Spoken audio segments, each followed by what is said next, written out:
Qu'est-ce que je fais là? C'est la question que je me suis posée quelques minutes avant d'arbitrer cette rencontre.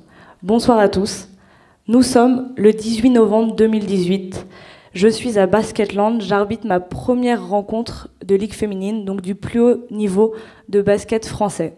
Sur le terrain, Céline Dumerc, vice-championne olympique. Cathy Melin, championne d'Europe, championne des compétitions européennes, des Jeux internationales, des Jeux européennes, des icônes du basket féminin. Moi, Cynthia Lequiliec, j'ai 23 ans. C'est ma première saison sur ce niveau.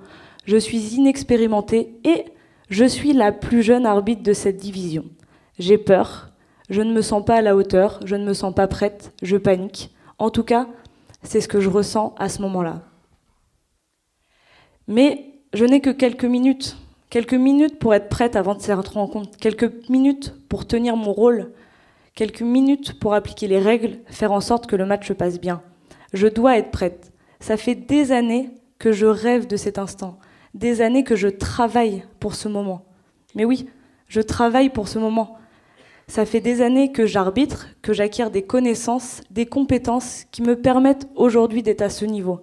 Et c'est ça que je dois retenir à ce moment-là.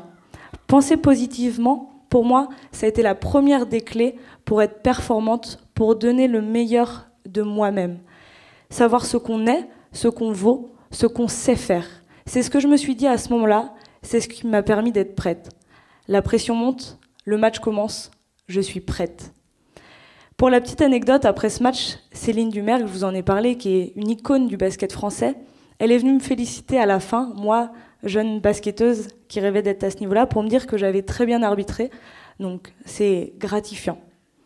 Des personnes comme Céline Dumerc, forte personnalité du basket, avec un ego comme d'autres joueurs de très haut niveau, je vais en rencontrer plusieurs tout au long de ma carrière. J'en ai déjà rencontré, j'en rencontre encore. Vous vous doutez bien que quand j'arrive dans une salle de basket à haut niveau, mes collègues sont connus, les coachs, les joueurs, tout le monde se connaît, se côtoie depuis des années. Moi, on me découvre à chaque fois. Donc c'est souvent vers moi qu'on va se tourner. Par exemple, un coach dont je tairai le nom en Ligue féminine, avec qui je travaillais depuis des années avant de devenir arbitre au niveau, ça se passait toujours très bien. Premier match avec lui, donc lui il coach, moi j'arbitre, et pendant la rencontre, il me glisse au creux de l'oreille que de toute façon, moi, je ne sers à siffler que les sorties. Donc pour ceux qui connaissent un peu le basket, c'est vexant, c'est déstabilisant, c'est irrespectueux. À ce moment-là, ce que je dois lui prouver, c'est que peu importe mon âge, peu importe mes années d'expérience, si je suis sur ce terrain, c'est que j'ai les compétences d'y être, c'est que ma place est ici. Et là, c'est sortir de sa zone de confort, parce qu'à 23 ans, c'est vrai que je suis très jeune, c'est vrai que je suis inexpérimentée, et je suis passionnée de basket. J'ai toujours suivi le basket, donc les personnes, je les connais, je connais leurs résultats. Pour certains, j'ai même été fan d'eux, je les ai idolâtrés. Et là, c'est réussi à se mettre à leur niveau. Je ne suis pas en dessous, je ne suis pas au-dessus. Je les respecte, ils doivent me respecter. Et donc pour moi, la deuxième clé, c'est vraiment de sortir de sa zone de confort. Ce que j'ai su faire et ce que je fais encore au quotidien sur mes matchs, en me mettant d'égal à égal avec des personnes qui côtoient le haut niveau depuis 10, 15, 20 ans, alors que ce n'est que ma deuxième saison. Et puis, vous vous en doutez, la réussite des uns provoque souvent la jalousie des autres, peu importe les domaines. À ce propos, j'ai une petite histoire à vous raconter. J'ai arbitré les finales universitaires fin 2016 à Paris. Pour moi, les finales universitaires, c'est pas un objectif en soi. C'est plutôt un moment où je retrouve mes amis. Une de mes meilleures amies, Diane, habite le sud de la France et c'est vraiment notre rendez-vous annuel.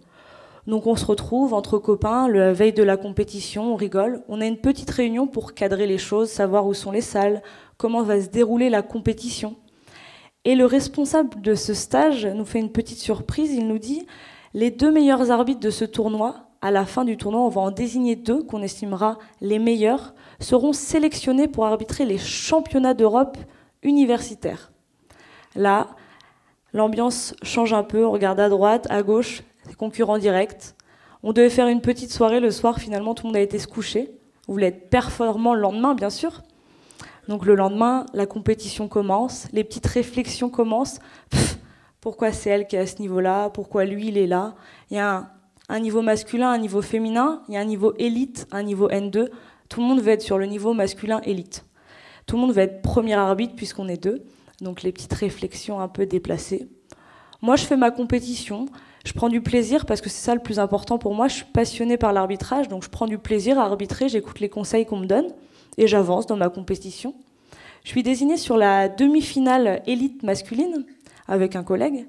Et j'ai un autre collègue qui vient me voir avant le match et il me dit si t'es mis sur ce niveau-là, c'est juste pour te faire plaisir, hein, t'as pas le niveau. Hein. Bon, écoute, si ça peut te faire plaisir, moi je m'en fiche. Je sais ce que je sais faire, je sais ce que je vaux. Je prends du plaisir, ça se voit, je travaille, je mérite ma demi-finale. Les cadres de notre tournoi, ils se rendent compte un peu de cette mauvaise ambiance qui règne et ils décident, avant chaque finale, donc il y en a 4 finales, d'annoncer les arbitres 1h30 avant chaque rencontre. Donc on est obligé de rester en tenue, on est obligé d'attendre. Première finale sort, deuxième, troisième.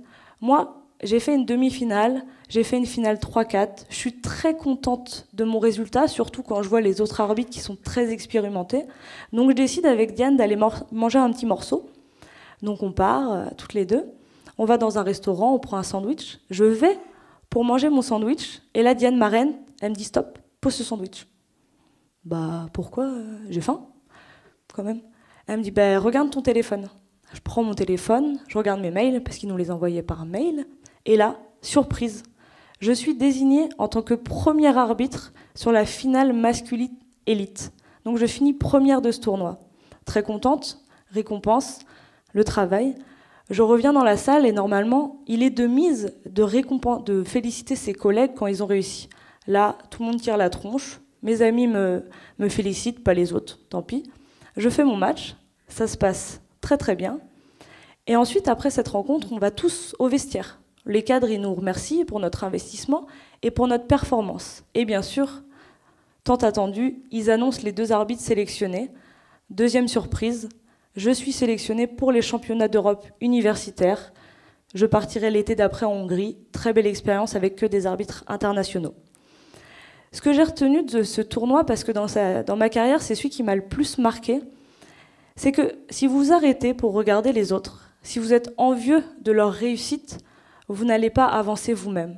Moi, je me suis toujours concentrée que sur moi-même, sur ce que je sais faire, sur ce que j'ai à faire. Et c'est ce qui m'a conduit aujourd'hui à arriver au niveau assez jeune, à être sélectionnée pour les championnats d'Europe. Vous n'êtes pas comme les autres, je ne suis pas comme les autres. On est tous uniques, on a tous un parcours. Et c'est ça le plus important. C'est vraiment de se concentrer sur soi-même. Et c'est ce que je m'applique à faire chaque jour pour réussir mon propre parcours, ma propre histoire. Il n'y aura qu'une Cynthia Lekiliec, il n'y a eu qu'un seul Michael Jordan, et j'en passe. D'ailleurs, quand je parle de Michael Jordan, il m'inspire, mais pas tant parce que c'est peut-être le meilleur joueur de l'histoire du basket, c'est plutôt parce que Michael Jordan, il a échoué plusieurs fois dans sa vie. Et moi aussi, j'ai échoué plusieurs fois dans ma vie. Vous aussi, vous allez échouer à des moments où vous ne vous y attendez même pas. Ça fera mal, ça fera très très mal. Mais en fait, le plus important, c'est pas la chute, c'est la façon dont on se relève. Moi, j'ai échoué il n'y a pas très longtemps. Je suis arrivée donc à haut niveau, en Ligue féminine, mais aussi en National 1 masculine, c'est-à-dire le 3e niveau masculin français. Et on est observé, c'est-à-dire qu'on a des observateurs qui viennent sur nos matchs pour nous mettre des notes, savoir si c'est bien, très bien, exceptionnel ou mal ce qu'on fait. Et là, sur ce match, j'ai fait un très mauvais match, donc j'ai pris une très mauvaise note dès mon début de saison. Donc j'ai prouvé aux personnes qui m'avaient fait confiance qu'en fait, je n'avais pas le niveau d'être ici. J'avais 2 solutions. Soit je décidais qu'effectivement, j'avais pas le niveau, j'étais pas prête, c'était pas pour moi. Soit je me relevais encore plus fort et j'allais chercher encore plus loin pour leur prouver que j'étais encore meilleure que ça. La saison se déroule, j'ai d'autres observations et je finis à la fin de cette saison dans les 10 meilleurs arbitres de ma division et j'arbitre les playoffs, c'est-à-dire les phases finales. Donc, au-delà du fait de me relever, j'ai su prouver que j'avais ce niveau-là, mais que j'étais encore bien meilleure que ce qu'ils pensaient. Et c'est ce que je m'applique à faire aussi chaque jour, match après match. Parce que pour moi, le succès, vraiment, c'est d'aller d'échec en échec tout en restant motivé. Alors, aujourd'hui, quand je repense à tout ce que j'ai appris, à tout ce que j'ai vécu, je suis fière de ce chemin, La route, elle va être encore longue parce que maintenant j'ai des nouveaux rêves, des nouveaux objectifs. Ce sera semé sûrement d'embûches, rempli de surprises. Mais aujourd'hui, mes expériences, elles m'ont beaucoup appris. Ça m'a permis de m'affirmer. Et quand je repense à ce 18 novembre et à cette fameuse question « Qu'est-ce que je fais là ?», aujourd'hui, plus que jamais, je sais ce que j'étais en train de faire. J'étais en train de réaliser mon rêve de jeune basketteuse, de devenir arbitre de haut niveau. Et plus que de ne jamais abandonner, c'est ce rêve qui m'a permis de surmonter mes difficultés, c'est ce rêve qui m'a permis d'avancer, de me dépasser. Donc sur votre chemin, vraiment, n'oubliez jamais, n'abandonnez jamais votre rêve. Merci.